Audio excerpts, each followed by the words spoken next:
शिक्षाप्रद कहानियां। तीन चोर। बहुत दिनों की बात है।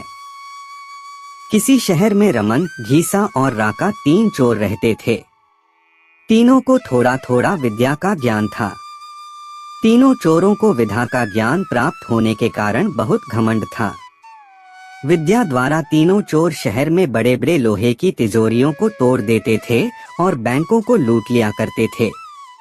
इस तरह तीनों चोरों ने शहर के लोगों की नाक में दम कर रखा था।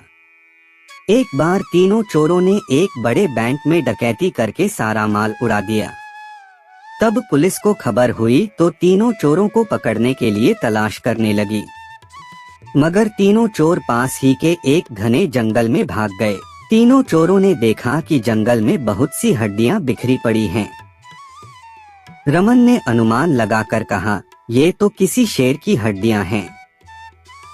मैं चाहूँ तो सभी हड्डियों को अपनी विद्या के ज्ञान द्वारा जोड़ सकता हूँ। घीसा को भी विद्या का घमंड था, सो वह बोला, अगर ये शेर की हड्डियां हैं तो मैं इनको अपनी विद्या द्वारा शेर की खाल तैयार कर उसमें डाल सकता हूँ। रमन और घीसा की बात सुनकर राका का भी घमंड उमड़ पड़ा और उसने कहा, तुम दोनों इतना काम कर सकते हो तो मैं भी अपनी विद्या द्वारा इसमें प्राण डाल सकता हूँ।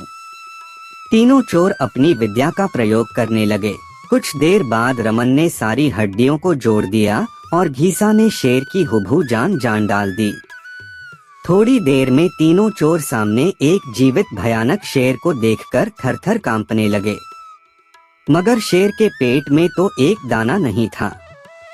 वह भूख के मारे गरजता हुआ तीनों चोरों पर हमला कर बैठा और मारकर खा गया। शेर मस्त होकर घने जंगल की ओर चल दिया। कहानी से शिक्षा। दोस्तों, इस कहानी से हमें यही शिक्षा मिलती है कि कभी घमंड नहीं करना चाहिए।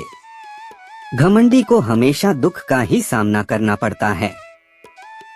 यदि तीनों चोर अपनी विद्या का घमंड न करते तो उन्हें जान से हाथ न धोने पड़ते। हमें अपनी विद्या का प्रयोग सोच समझकर करना चाहिए। चैनल पर पहले